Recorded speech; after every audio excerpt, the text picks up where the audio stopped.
My fiancé married me to clear his crushing debt at our wedding, but the guest I invited turned his world into a legal nightmare. I still remember the night he proposed, the way the candlelight flickered across the rooftop terrace, casting a golden hue on the elegant dinner he had arranged. The city skyline stretched out behind him, the distant hum of traffic merging with the soft melody of a live violinist.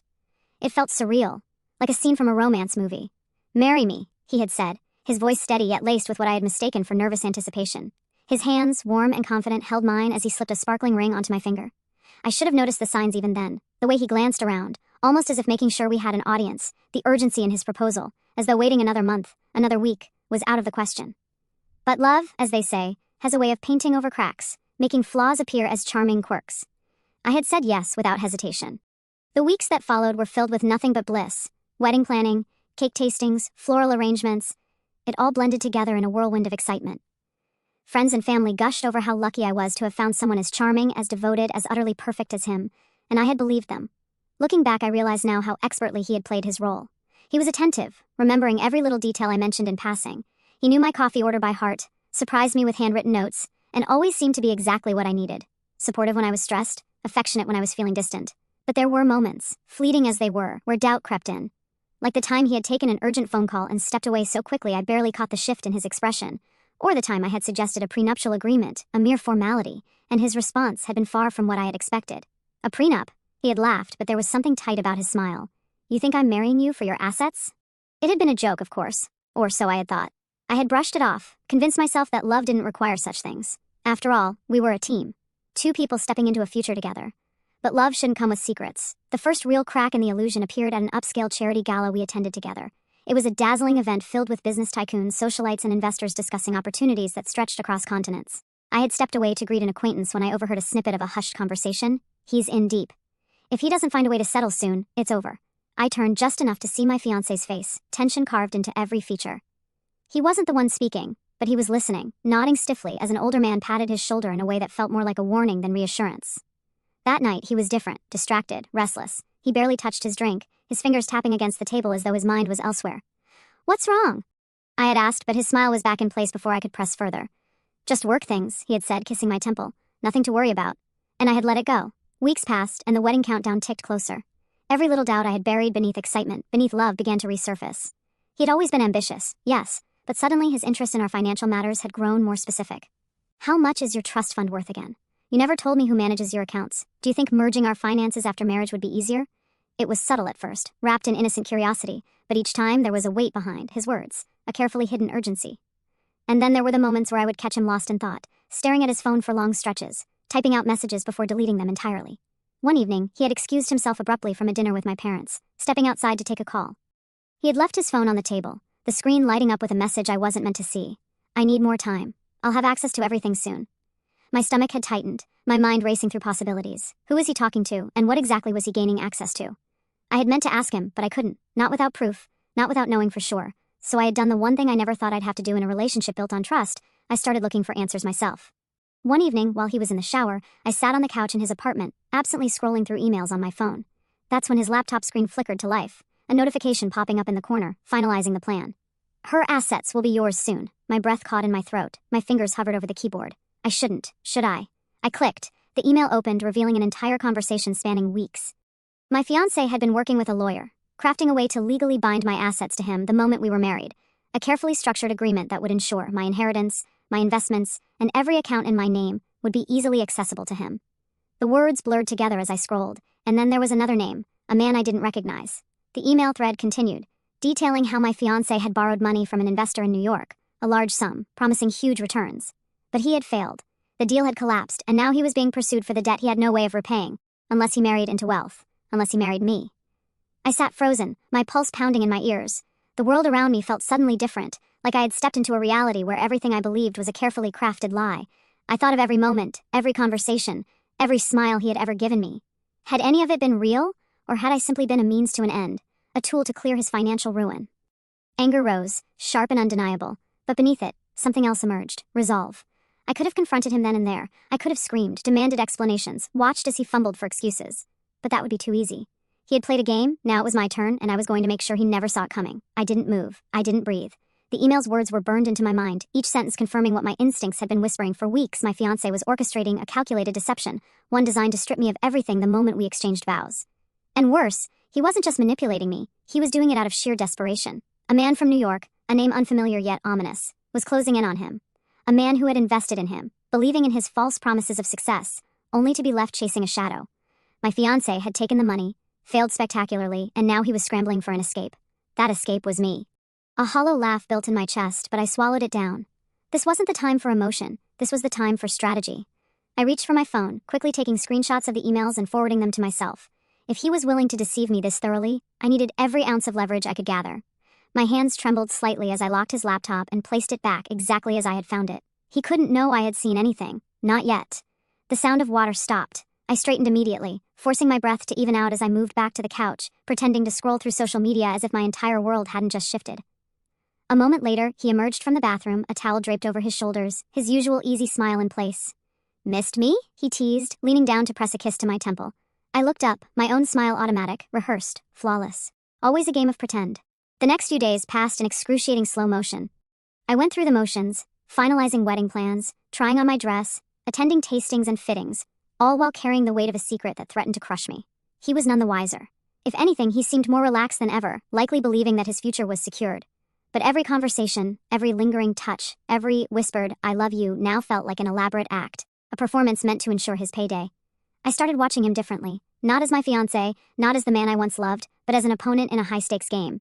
And while he may have been playing for my money, my assets, my security, I was playing for something far greater, justice. But first I needed confirmation. I began my quiet investigation, tracing the breadcrumbs his emails had left behind. I started with the mystery man from New York. His name was listed in the emails, and with a little digging, I uncovered enough to piece together the story. He was an investor, one with a strong reputation, known for funding rising entrepreneurs. My fiancé had been one of those ventures, convincing the investor to back a business deal that had collapsed spectacularly. The more I learned, the clearer the picture became. The business had never been sustainable. It had been a glorified attempt to flip funds, a reckless gamble on an industry he knew nothing about. The investor had warned him, but my fiancé had been overconfident, refusing to listen, burning through the money faster than he could recover it. When the business failed, he disappeared. No repayment plan, no accountability, just radio silence. He'll know, I thought. I found news articles about the investor's past dealings, including legal disputes with previous business partners who had crossed him. This wasn't just someone sending empty threats. This was a man who made sure he got what was owed. And now he was after my fiancé. Good. The last puzzle piece fell into place on an ordinary afternoon just a few days before the wedding. We were having coffee together, sitting in the corner of a quiet cafe. He was texting, his attention flickering between his phone and our conversation, as though managing multiple crises at once. I watched as he typed, deleted, typed again. Finally, I took a breath and leaned in slightly. "What's got you so distracted?" I asked, keeping my tone light, teasing. "Wedding stress?" He smiled, but it was tight. Something like that, just making sure everything is in place. "Everything?" I tilted my head, feigning curiosity. "Like what?" He hesitated, only for a fraction of a second, but I caught it. "Just last-minute logistics. Bank stuff. Bank stuff." I took a sip of my coffee, my expression unreadable. He didn't elaborate because he couldn't, because he was lying, and I was done pretending not to see it. That night, as he slept beside me, I made my move. I had already gathered every document, every screenshot, every piece of evidence that confirmed his intentions. Now, I needed to set the stage for his downfall. I reached for my phone and made the call that would change everything. The New York investor picked up on the second ring. "This is unexpected," he said, his voice sharp and controlled. I took a breath. "I have information about the man you're looking for." There was a pause and then a shift, a quiet intensity settling over the conversation. "I'm listening." The next 24 hours were a blur of strategic phone calls and legal consultations. The investor and I worked out an agreement. He had evidence of financial misconduct, but what he lacked was a way to expose it publicly in a way that ensured consequences. That's where I came in. The wedding was the perfect setting. A room full of witnesses, cameras rolling, a stage built for a grand reveal. I want to do it at the ceremony, I told him. There was a brief silence before he chuckled. "You're bolder than I expected." I smiled, but there was no warmth behind it. I learned from the best. The night before the wedding, my fiancé pulled me close, whispering about how excited he was for our future. I let him hold me, let him press a kiss against my forehead. Let him believe he had already won, because by this time tomorrow he wouldn't have a future left to look forward to. I lay still, feeling the slow rise and fall of his breathing beside me, his arm draped carelessly over my waist. The warmth of his touch, once comforting, now felt suffocating. I stared at the ceiling, my mind racing through every meticulous detail of the plan. He thought he had won. He believed tomorrow would mark the beginning of his comfortable, debt-free life, wrapped neatly in the security of my name, my assets, my trust. He had no idea that by this time tomorrow his entire world would unravel. I closed my eyes, willing myself to relax, to play my role one last time. He shifted beside me, murmuring in his sleep, his breath brushing against my skin. I forced my body to remain still, matching the rhythm of deep, even breathing, letting him believe I was lost in peaceful slumber. If he had even the slightest inkling of what was about to happen, he would run. But he wouldn't, not yet, not when he believed he was so close to securing everything he wanted. The morning sun broke through the curtains, casting a soft glow over the room. His hand traced lazy circles over my back before he kissed my shoulder. "It's almost time," he whispered, his voice thick with sleep. "I can't wait to finally call you my wife." I turned toward him, eyes filled with faint affection, and smiled. Me too. The morning was a blur of preparations. My dress was fitted perfectly, the intricate lace draping elegantly over my frame. The makeup artist worked in quiet efficiency, soft curls falling over my shoulders as I sat in the mirror watching my reflection. My heart should have been racing, my hands trembling, but I felt nothing, just cold, unwavering focus. Outside, guests were arriving, their laughter and conversation filtering through the open windows. The grand venue, adorned with delicate flowers and golden lights, stood as a testament to the illusion he had so carefully crafted. He had planned every detail to perfection, ensuring it would be an event people would talk about for years. And they would, just not for the reasons he had imagined. The ceremony was set outdoors, overlooking a pristine lake. Rows of chairs lined the aisle, guests dressed in their finest attire, murmuring in admiration. At the altar he stood tall, exuding confidence, his suit pressed to perfection, a picture of the devoted groom. His gaze scanned the crowd, nodding at familiar faces, his chest swelling with pride. The music swelled, signaling my entrance. I inhaled slowly, stepping forward, the sound of my heels tapping against the marble floor echoing in my ears. All eyes turned toward me, admiration shining in their faces, unaware of the storm brewing beneath the surface. My hands remained steady as I walked, my expression unreadable. He smiled as I neared, reaching out for my hand as if claiming victory. And then I spoke. "I have a surprise for you." A flicker of confusion crossed his face, quickly masked by amusement. "A surprise?" I nodded, turning slightly as the crowd murmured in curiosity. From the far end of the aisle, a man stepped forward, dressed in a crisp suit, his gaze locked on the groom. The whispers grew louder, confusion spreading through the crowd as recognition dawned on my fiancé's face. His body tensed, his hand dropping from mine, a shadow of panic flickering across his carefully composed features. "Meet your guest," I continued, my voice carrying through the hushed silence, "the one who has been waiting a long time to see you." The man stopped a few feet away, sliding his hands into his pockets with deliberate ease. "We finally meet again," he said, his voice calm but laced with something undeniable. My fiancé took a step back. "What is this?" His voice wavered slightly, his eyes darting toward me, searching for an explanation, an escape. I tilted my head, feigning innocence. "Oh, just someone who has been looking for you. I figured since we're starting a life together, there shouldn't be any secrets." The businessman reached into his jacket, pulling out a neatly folded document and holding it up. "I believe you owe me something," he said. "And I think your lovely fiancé has already uncovered everything." The tension was suffocating. Guests exchanged looks of confusion, whispering amongst themselves. My fiancé's hands clenched into fists at his sides, his carefully curated world crumbling before his eyes. "You think you can do this here?" he hissed, his voice low but shaking with barely concealed panic. I met his gaze, holding it steadily. "I can." And I just did. His breathing turned ragged, his composure slipping. "This isn't the place." "Isn't it?" I interrupted, my voice steady. "You wanted a perfect wedding, didn't you? A moment for everyone to see the life you were about to build? Well, here it is. Everyone gets to witness the truth now." The businessman unfolded the papers, skimming over them before looking up. "We can either handle this quietly, or I can involve the legal system. Either way, this conversation doesn't end here." The color drained from my fiancé's face. He looked around, his confidence shattered, his mind scrambling for an escape, but there was none. His lies had been stitched too tightly into this moment, and now, under the weight of reality, they were unraveling. I took a step forward, my voice dropping so only he could hear. "Did you really think I wouldn't find out, that I would just sign away everything without question?" His eyes flickered with something desperate, something unspoken, but I had no interest in hearing his excuses. I turned away, reaching for the ring on my finger, sliding it off effortlessly. Holding it between my fingers, I examined it for a moment before extending my hand. "This doesn't belong to me anymore," I said, my voice carrying through the still air. He didn't move, didn't reach for it, so I let it fall. The small metallic sound echoed like a final note in a tragic symphony. A murmur spread through the guests, the reality of the situation finally sinking in. The event that was supposed to be the grand celebration of love had turned into something else entirely, something far more unforgettable. I turned to leave, stepping away from the altar, my heart light for the first time in weeks. The air felt different, crisp with the weight of justice.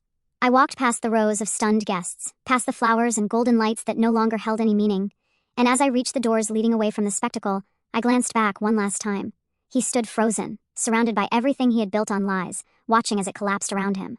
And then I walked away, never looking back. The moment I stepped outside, the weight in my chest lifted, replaced by something lighter, something almost exhilarating. The air felt different, charged with the energy of a decision well made. Behind me, the murmur of stunned guests and the echo of my fiancé's unraveling humiliation carried through the grand doors of the venue. His world had just collapsed, but mine was just beginning again. I walked down the marble steps without looking back, feeling the sun warm my skin as the last remnants of my so-called perfect wedding faded behind me. A black sedan was parked near the entrance, and as I approached, the door opened with smooth precision. The businessman from New York sat inside, watching me with the quiet patience of a man who had waited a long time for this day. I slid into the seat beside him, closing the door firmly behind me. The hum of the car's engine was a stark contrast to the chaos unfolding inside. I could picture my ex-fiancé now, his face pale, hands shaking, eyes darting around for a way out that didn't exist. He had spent months crafting a web of lies, only to be ensnared by it himself. The businessman studied me for a moment, his expression unreadable. Then, with a knowing nod, he reached into the leather briefcase beside him and pulled out a neatly organized stack of papers. "It's done," he said, his voice steady. "The legal case is moving forward. His assets will be frozen, and the courts will decide the rest." I exhaled slowly, letting the reality sink in. He had no escape now. Not only was his financial ruin inevitable, but his reputation, the one thing he valued above all, was in shambles. The whispers would spread, business associates would distance themselves, his name would become synonymous with deception. I turned to the businessman, meeting his gaze with quiet gratitude. "Thank you for trusting me with this," I said. "I know this could have played out differently." He smirked, shaking his head. "I'll admit I didn't expect you to go through with it in such a spectacular way." He leaned back, crossing one leg over the other. "Most people in your position would have walked away quietly, maybe handled things in court. But you," he chuckled, "you gave him a downfall no one will forget." I smiled faintly, though there was no real amusement in it. He played me for a fool. I wanted him to feel that same powerlessness. The businessman nodded as if he understood perfectly. "Well, if it's any consolation, I doubt he'll recover from this anytime soon." He handed me another document, this one a letter of formal notification. "Once this is filed, the legal process will be out of our hands. But I don't think you'll need to worry. He doesn't have much left to fight with." I took the papers, my fingers brushing over the embossed letterhead. It was poetic in a way. He had tried so desperately to claim my future as his own, only to lose everything in return. The car pulled away from the venue, merging into the quiet streets beyond. The weight on my shoulders lessened with every passing second. I had walked into that wedding prepared for war, and I had walked out victorious. There was no sadness, no second guessing, just a profound sense of closure. As the city passed by in a blur outside the window, I let my thoughts drift back to how it had all begun. The moments I had ignored, the red flags disguised as charm, the manipulation hidden beneath whispered promises. It was astounding how much a person could overlook in the name of love. He had been so confident, so sure that I would never suspect him. But he had underestimated me. That was his fatal flaw. The businessman tapped his fingers against the armrest, breaking the silence. "So, what's next for you?" I glanced at him, considering the question. For so long, my life had been tangled up in him, in wedding plans, in the illusion of a future that no longer existed. But that was over now. I was free, in a way I hadn't been in months, maybe years. "I start fresh," I said finally. "And I make sure no one ever tries to take advantage of me again." He nodded approvingly. "Smart?" He glanced out the window, then back at me. "You know, if you ever need connections in the business world, I know people who could help. You're sharp. I imagine you'd do well in this game if you ever decided to step into it." I smiled, shaking my head. "I think I've had enough games for a while." The car slowed at an intersection, and I caught a glimpse of my reflection in the glass. I looked the same, yet entirely different. The girl who had walked into that wedding in a white dress, prepared to pledge her life to a man who had deceived her, no longer existed. In her place was someone stronger, someone who had taken back control. I turned back to the businessman. "But I appreciate the offer." He smirked. "Keep my number. You never know when you might need a friend in high places." The car pulled up to my building, and the driver stepped out to open my door. I gathered the documents, smoothing out my dress before stepping onto the sidewalk. The businessman didn't say anything as I turned to leave, but there was something in his gaze. Approval, perhaps, or maybe just understanding. I walked inside without looking back. Upstairs, my apartment was exactly as I had left it, untouched, peaceful. I slipped off my heels, my fingers brushing against the engagement ring still sitting in my palm. I stared at it for a long moment before walking to the window, where the city stretched out before me. Then, without hesitation, I placed the ring on the table and turned away. It no longer belonged to me. The chapter was closed, the game was over, and for the first time in a long time, I was truly free. I stood at the window, watching the city pulse with life beneath me, a sharp contrast to the eerie calm settling over my thoughts. The engagement ring lay on the table, a silent testament to the illusion that had once been my future. It no longer held meaning, just a symbol of a lie expertly woven by the man I had nearly married. But today, the lie would collapse. The morning air was crisp as I stepped outside, the city buzzing around me as if unaware of the storm brewing just beneath its surface. The weight of my gown draped elegantly over my shoulders, its white silk a contradiction to the darkness of my intent. The wedding venue loomed ahead, adorned in flowers and soft golden light, as if preparing for a fairy tale. But this wasn't a love story. I walked through the grand entrance, the hum of conversations floating through the air, laughter mixing with the clinking of glasses. Familiar faces turned toward me, smiles stretching across lips, eyes gleaming with excitement. They saw a bride, radiant and poised, ready to pledge forever. None of them knew the truth hidden behind my practiced expression.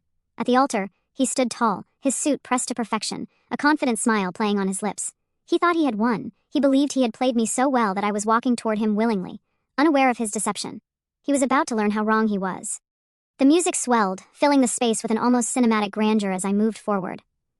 My hands remained steady, my steps measured. He reached for my hand, his fingers warm against mine, but I didn't squeeze back. His brow furrowed slightly, but the moment passed quickly as he turned toward the officiant, eager to seal the deal he had so carefully orchestrated. Just as the officiant began to speak, I pulled my hand away. A murmur rippled through the guests, confusion flickering across my fiancé's face. I turned slightly, my gaze locking onto a figure at the far end of the aisle. The businessman from New York stepped forward, his movements deliberate, his expression unreadable. The whispers grew louder. My fiancé stiffened beside me, the confidence in his posture faltering. "Before we begin," I said, my voice carrying through the room, clear and unwavering, "there's someone here who has been waiting a long time to see you." The businessman stopped a few feet away, sliding his hands into his pockets, his presence exuding quiet authority. He didn't need to speak for the tension to thicken. My fiancé inhaled sharply, his jaw tightening, realization hitting him like a crashing wave. I tilted my head slightly, watching as the color drained from his face. "You didn't think I'd find out, did you?" A hush fell over the room, all eyes bouncing between us, the festive atmosphere morphing into something colder, something far more unsettling. The businessman reached into his jacket and retrieved a folder, flipping it open with an almost lazy precision. "You disappeared on me," he said, his tone casual, almost amused. "Vanished into thin air, thinking you could escape what you owed." He turned a page, then glanced up. "But it looks like you found another solution, didn't you?" My fiancé swallowed hard, his body tense. "This isn't the time." I stepped forward, cutting him off. "Isn't it?" I challenged, my voice unwavering. "You planned every detail of this day, every guest, every moment. Why not add one more unexpected twist?" His gaze darted between me and the businessman, his mind scrambling for a way out, but there was none. The businessman held up the documents. Shady business dealings, fabricated financial reports, debt so high you needed a convenient way to wipe them clean. He paused, smirking. "And what better way than marrying into money?" The gasps that followed were sharp, the weight of the revelation crashing through the room like a breaking tide. My fiancé turned toward me, desperation creeping into his expression. "This isn't what you think," he started, his voice low, strained. I arched a brow. "Oh? Then what is it?" He opened his mouth, but no words came. I reached into my gown's hidden pocket, retrieving my phone. With a tap, I projected the email thread onto the venue's large digital screen. Messages appeared in sharp contrast against the elegant backdrop, damning evidence for everyone to see, finalizing the plan. "Her assets will be yours soon. You still owe me.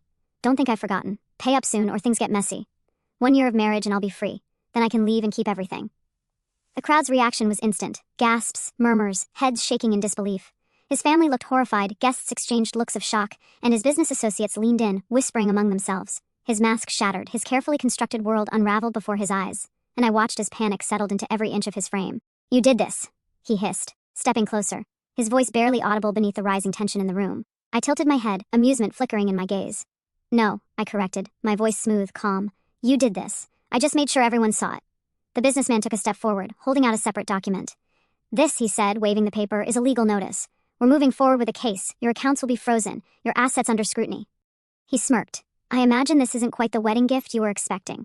My fiancé's hands clenched into fists, his breath coming in sharp, shallow inhales, the weight of the moment pressing down on him, suffocating, inescapable. He had played his game well, but I had played better. The officiant, now visibly uncomfortable, cleared his throat. "Perhaps we should—" "There's nothing more to say," I interrupted. I reached for the engagement ring, sliding it off my finger with ease. Holding it between my fingers, I examined it for a brief moment before extending my hand toward him. "This belongs to you," I said, my voice carrying through the stunned silence. He didn't reach for it, didn't move. I let it fall. The soft clink as it hit the marble floor was deafening. I turned toward the crowd, exhaling slowly. "Enjoy the rest of your evening," I said, my tone light, almost amused. "I certainly will." With that, I walked away, past the altar, past the stunned guests, past the life I had almost been trapped in. The doors swung open as I stepped into the cool evening air, the weight that had once clung to my chest lifting entirely. Behind me, the whispers turned into murmurs, the murmurs into shocked conversations. He was left standing alone at the altar, surrounded by the ruins of his own making. I didn't look back, not once.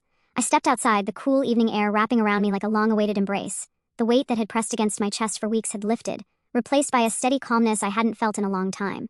Behind me, the grand doors of the wedding venue remained open, the golden glow of chandeliers spilling onto the marble steps. The whispers had already begun, rippling through the crowd like waves after a storm, each guest trying to piece together what had just unfolded before them.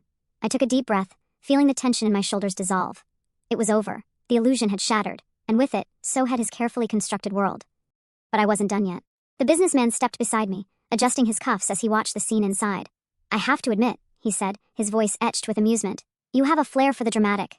I smirked, crossing my arms as I glanced back at the chaos I had left behind. He deserved nothing less.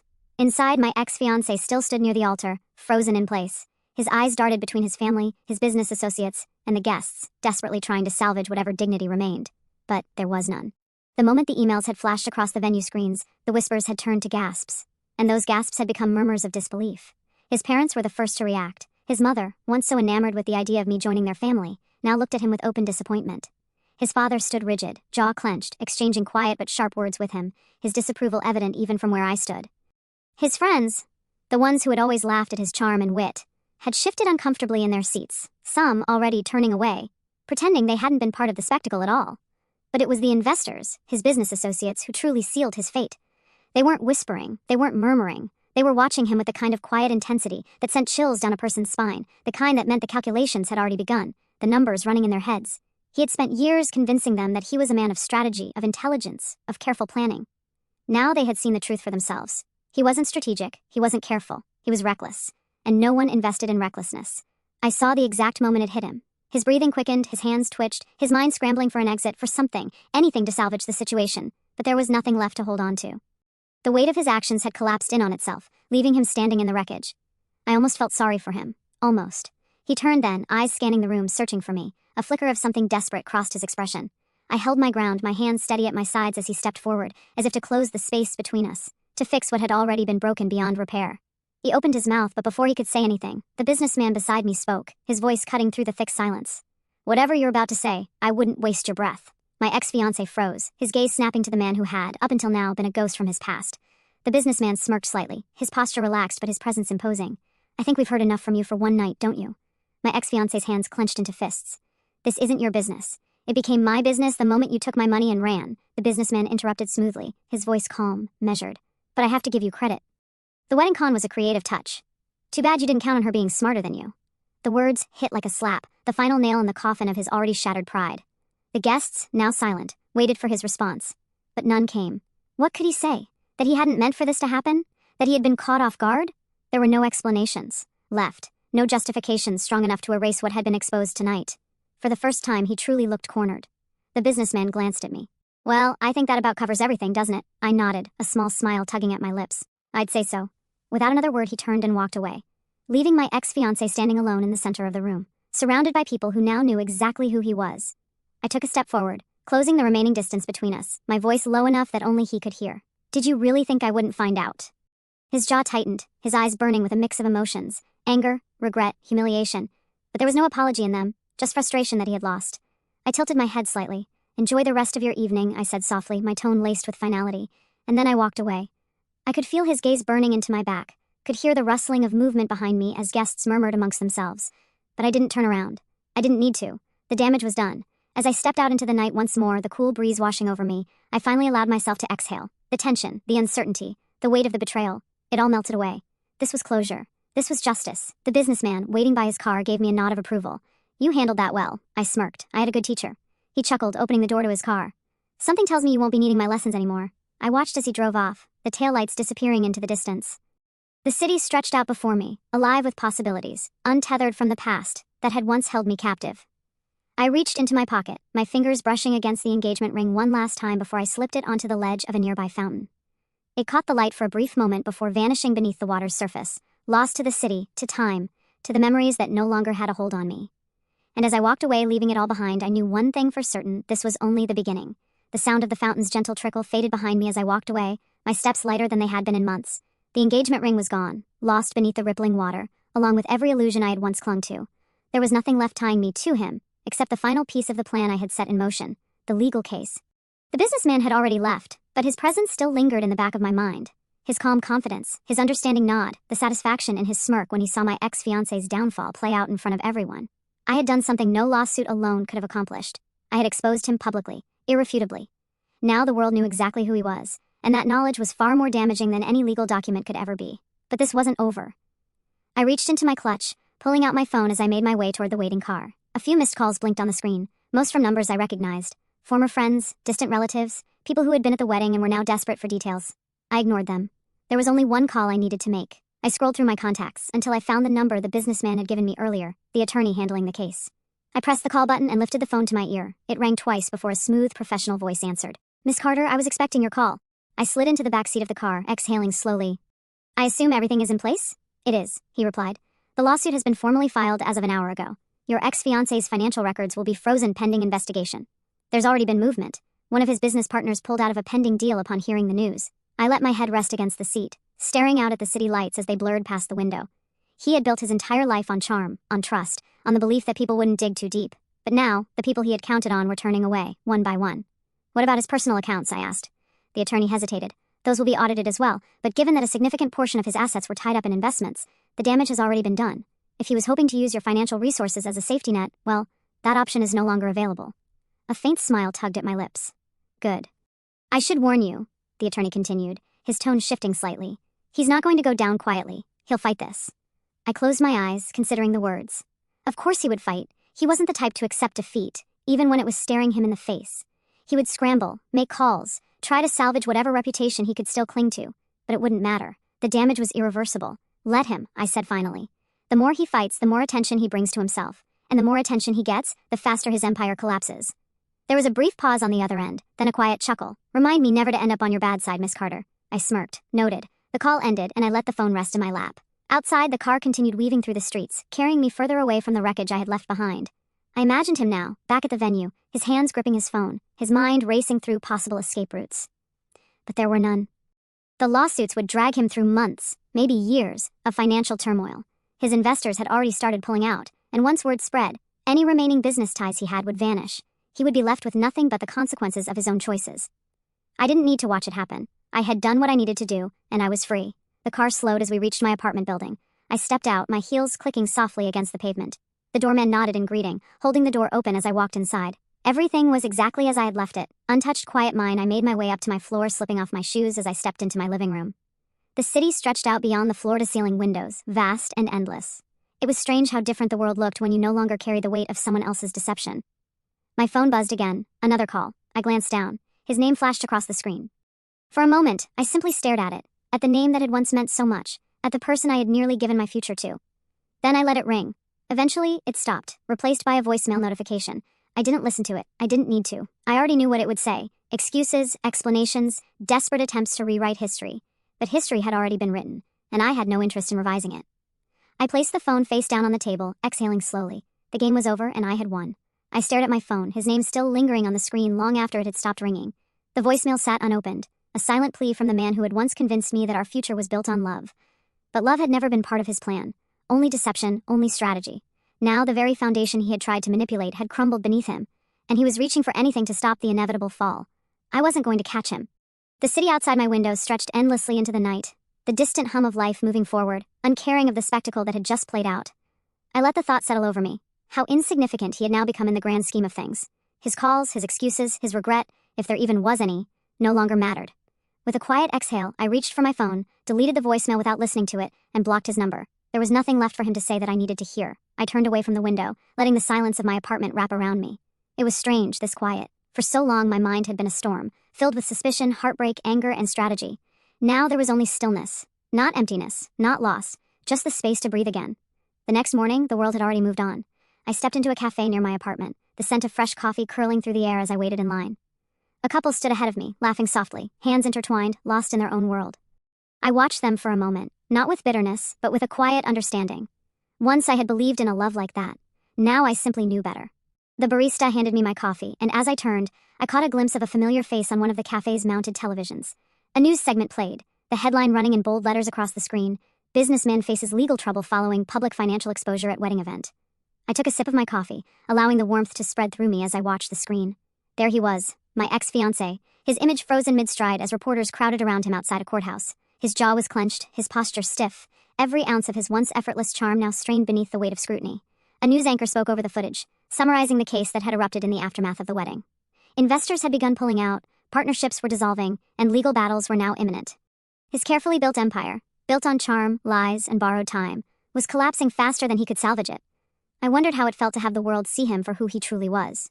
The screen switched to an interview clip, one of his former business partners speaking with calculated professionalism. "Trust is everything in business," the man said, his tone cold, "and once it's broken, there's no rebuilding it." I smiled slightly, turning away from the screen. The final blow had landed. I walked out of the cafe, stepping into the bright morning light. The weight of the past was officially behind me. There was no need to dwell on his downfall. I had done what I needed to do, and I was free. I stepped onto the sidewalk, the warmth of the morning sun kissing my skin as the world bustled around me. The air smelled fresh, untouched by the chaos I had left behind. People moved past, engaged in their own lives, oblivious to the storm that had passed through mine. It was over. For the first time in what felt like forever, there were no schemes to unravel, no betrayals to unearth, no plans to execute, just silence, peace, a new beginning waiting to unfold. I made my way through the city streets, each step lighter than the last. The past few weeks had been a whirlwind, a carefully orchestrated performance where every move had to be calculated. But now, I had nothing left to plan, nothing left to fight for. I had won. My ex-fiancé was exactly where he deserved to be, trapped in the mess he had created. His face was everywhere. Every news outlet had picked up the story, his once polished image now stained beyond repair. Investors had withdrawn their support, lawsuits were piling up, and his carefully crafted empire was crumbling beneath him. Me? I was finally free of him. As I turned the corner onto a quieter street, my phone buzzed in my pocket. For a brief second I thought of ignoring it, assuming it was another message from someone wanting details about the wedding disaster. But when I glanced at the screen, a familiar number flashed, a number I hadn't expected to see again. The businessman. I hesitated before answering. Didn't think I'd be hearing from you again. A quiet chuckle came through the line.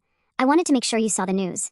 I glanced at a passing newsstand, my ex's face plastered across the front page, the headline reading, "Prominent businessman faces financial collapse after public exposure." I saw, I said, continuing to walk. He's done. He is, the businessman replied. You really finished him off. I let the words settle. I had expected satisfaction, maybe even a rush of victory, but all I felt was certainty. This was the ending he had earned, the consequences of every lie, every manipulation, every attempt to take what wasn't his. So, I said, stopping at a crosswalk, why the call? There was a slight hesitation on the other end before he spoke again. I've been in this industry long enough to know when I see someone with potential. I raised an eyebrow. Potential for what? For handling business, he said simply. You didn't just expose him, you outplayed him. You knew when to strike, when to wait, and when to make your move. That's not something everyone can do. I remained silent, waiting for him to continue. I have connections, he said. People who could use someone with your instincts, if you're interested. I smiled to myself, amused by the unexpected turn. Are you offering me a job? Let's call it an opportunity, he replied smoothly. You're smart, and more importantly, you're ruthless when you need to be. That's valuable. I thought about it for a moment, the possibilities stretching out in front of me like an open road. I had spent months being the target of someone else's ambition. Maybe it was time to start carving my own path. I'll think about it, I said finally. Do that, he said, and if you ever decide you're ready, you know where to find me. The call ended, leaving me standing at the edge of a new beginning. I took a deep breath, letting the past fade behind me as I stepped forward. There was no rush to decide, no urgency pressing against my thoughts. For now, all that mattered was this moment. I had walked through the fire and emerged stronger, and for the first time in a long time, the future was entirely mine.